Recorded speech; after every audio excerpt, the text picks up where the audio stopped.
इसका कारण नरेंद्र मोदी है।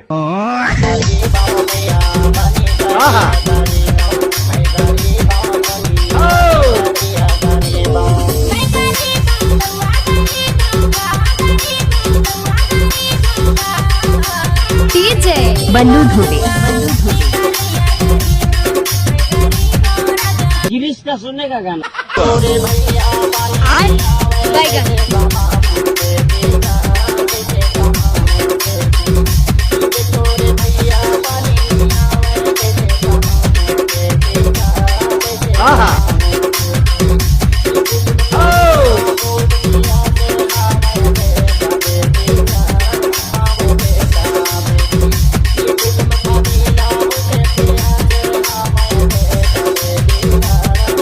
डीजे बल्लू धुबे।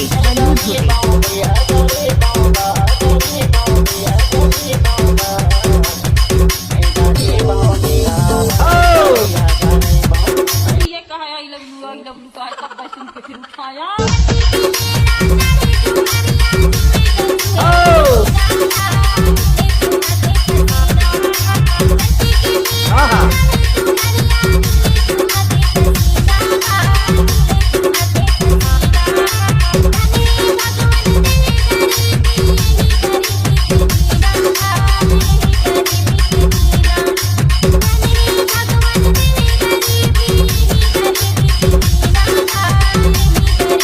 डीजे बल्लू धुबे। बल्लू धुबे।